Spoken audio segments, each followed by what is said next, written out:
अस्सलामु अलैकुम वरहमतुल्लाहि वबरकातुहू। किताबी तालीम के तरीक़े आज हम सीखेंगे। जब भी तालीम में जाए तो उसके उसूल और आदाब कैसे करें। आज कुछ हमें उसूल और आदाब सीखेंगे। हर काम के करने में कुछ ना कुछ तरीक़े और उसूल होते हैं। जब हम इस अज़ीम काम को करने जा रहे हैं, जो तालीम को जा रहे हैं, तो उसके साथ भी कुछ उसूल और आदाब हैं। अगर हम इन उसूलों और आदाब को अपना कर तालीम करेंगे तो तालीम का मज़ा आएगा और फ़ायदा भी होगा। अगर इन आदाब के ख़िलाफ़ हम तालीम करेंगे तो बजाय फ़ायदे के नुकसान भी हो जाएगा। सबसे पहले हमको ये मालूम होना चाहिए कि तालीम का मकसद क्या है और उसका मौजू मालूम हो और उसके आदाब का पता हो। तालीम का मकसद यह है कि अल्लाह ताला की रज़ामंदी और खुशनुदी के वास्ते करे तालीम को जाए। इस तालीम के ज़रिए हासिल करना ज़रूरी है। इस मजलिस के दो मौजू हैं। पहला मौजू यह है कि फ़ज़ाइल आमाल के ज़रिए दिल में दीन की सच्ची तलब और आखिरत की फ़िक्र पैदा करें। दूसरा मौजू यह है कि वादा और वाइदे के ज़रिए इल्म व अमल में जोड़ पैदा करें। इस मजलिस के 4 आदाब हैं। पहला आदाब यह है कि कलाम और साहिब कलाम की अज़मत को दिल में लेकर सुने कि ये कलाम अल्लाह का है और साहिब कलाम हम तक पहुँचाने वाले हुज़ूर अक़दस सल्लल्लाहु अलैहि वसल्लम हैं, जिनकी इज़्ज़त करना और एहतराम करना ज़रूरी है।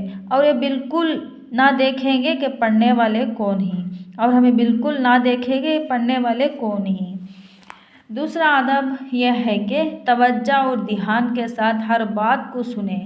तीसरा आदब यह है कि जो भी बातें तालीम के ज़रिए मालूम हो उस पर अमल करने की कोशिश करें। अगर अमल ना करती हो तो नियत करें कि इंशाअल्लाह अब से बराबर अमल करूँगी। अल्लाह ताला सिर्फ नियतों को देखते हैं। चौथा अदब यह है कि जो का तो दूसरों तक पहुँचाने की नीयत से सुने, क्योंकि हुज़ूर अक़दस सल्लल्लाहु अलैहि वसल्लम ने इस उम्मत को दुआ दी, जिसने मेरी एक हदीस भी सुनी और जो का तो दूसरों तक पहुँचा दे तो वह दुनिया और आखिरत में सरसब्ज़ व शादाब रहेगी।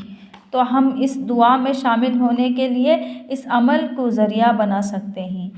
हम आप सल्लल्लाहु अलैहि वसल्लम की दुआ में शामिल होने के लिए हम इस अमल से आप सल्लल्लाहु अलैहि वसल्लम की दुआ में शामिल हो सकते हैं इस अमल के ज़रिए से।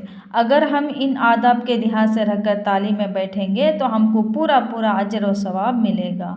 और इसके साथ साथ ये भी ख्याल रखें कि सब करीब होकर बैठे, वरना जो जगह दरमियान में होगी उसमें शैतान आकर बैठ जाएगा। सर पर दुपट्टा भी अच्छी तरह ओढ़ लें। जब किताबी तालीम हो रही हो उस वक्त तस्बीह ना पढ़े, बल्कि खामोशी के साथ सुनना भी इबादत है। जब हुज़ूर अक़दस सल्लल्लाहु अलैहि वसल्लम का नाम मुबारक आए तो आहिस्ता से दरूद शरीफ पढ़ लें। टेक लगा कर ना बैठे। उज़र हो तो कोई बुज़ुर्ग का उज़र हो तो कोई हर्ज नहीं। अल्लाह ताला सुनने वाले और सुनाने वाले सबको अमल की तौफ़ीक़ अता फ़रमाए। आमीन या रब्बुल आलमीन।